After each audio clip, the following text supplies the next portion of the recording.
Hey folks, so ever since watching Batman as a wee little lad, I've been fascinated with the idea of a grappling hook. And there have been quite a few YouTubers who made very valiant attempts at prototyping some.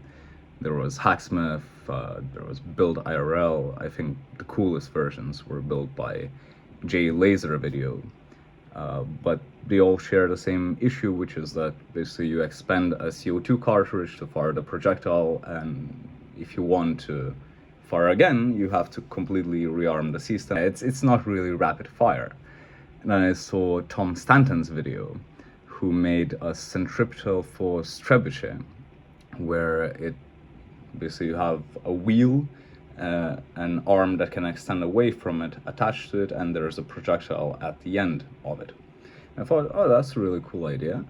You spin up the mass, you store rotational energy in it, and once the arm is released, you transfer that energy you translate it into a momentum of the projectile, essentially. And it fires very far and very fast, and if you actually had rope attached to the whole thing, you could pull it back by just winding the system backwards. Of course, for a grappling hook you would need some reduction mechanism or something like that, but still, conceptually I thought it was very cool. So I thought I would try to make something along those lines on my own. I designed something with 3D, but so I thought I would try to do it completely mechanically. I tried a little bit working with laser cutting to build some prototypes.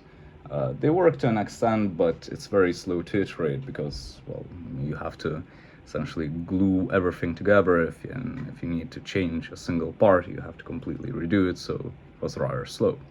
So I figured, why not? I'll just go old school and use Lego to build one. And I did, and surprisingly, after, of course, quite a few iterations, it worked very, very well. Of course, it would not pull a person up a building or anything like that, but all the systems work as intended.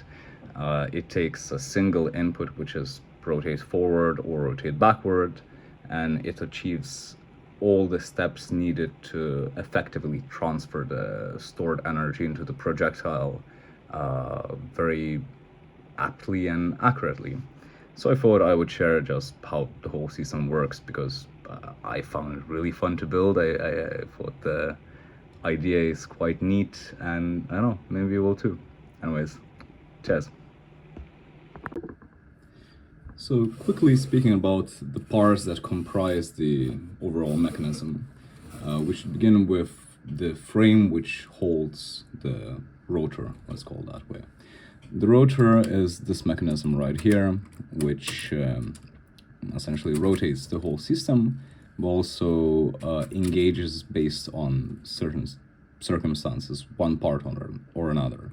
When rotated counterclockwise, it first moves this little clutch to the right, engaging the spool, winding it back, and if rotated forward, it first moves to the left, engaging the whole mechanism, the arm, let's call it, and rotating it forward.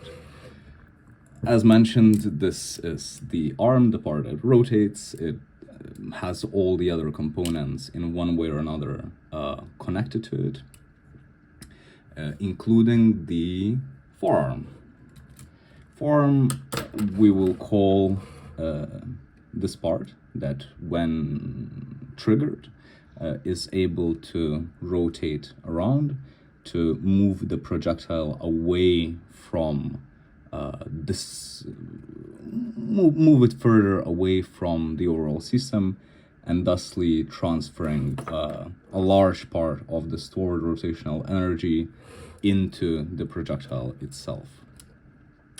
The part that holds the forearm attached to the arm and essentially releases it when sufficient rotational energy is stored is this little part right here, you will see that it is able to extend, and this is important because when sufficient energy is stored, this part will want to extend away from the arm, and when it does, when it extends sufficiently, it will make contact with the overall frame, forcing it to rotate. And when it rotates, it releases the forearm from the arm. So it's basically a way of finding out when desired energy is reached, and way of forcing the release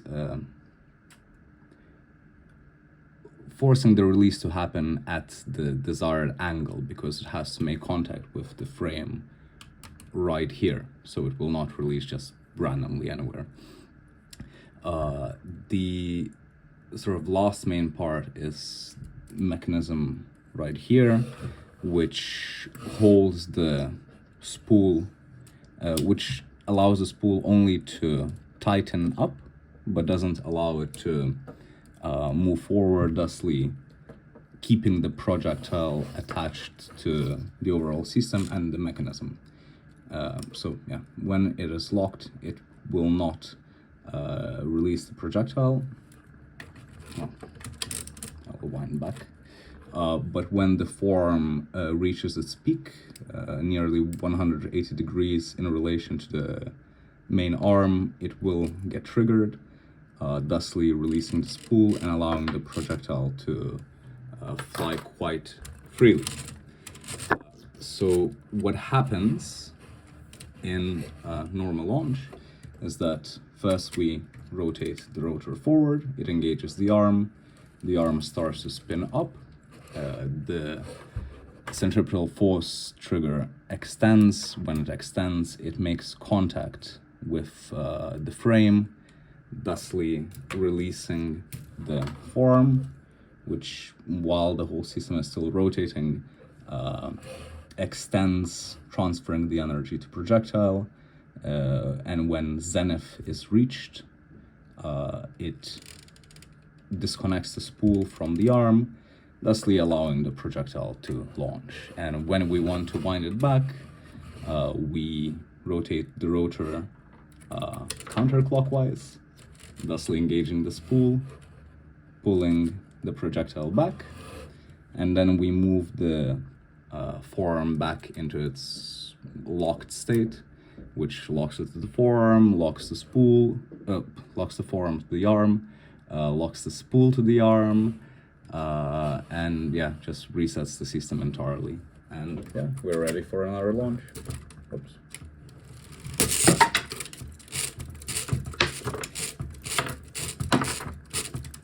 And as you can see, all of these things happen in essentially a fraction of a second. I don't know, there's no real purpose for this mechanism. I just thought it was a neat engineering problem to solve, making the whole thing entirely mechanical and sort of, yeah. Anyways, thank you for watching. I hope you have a good day. Cheers.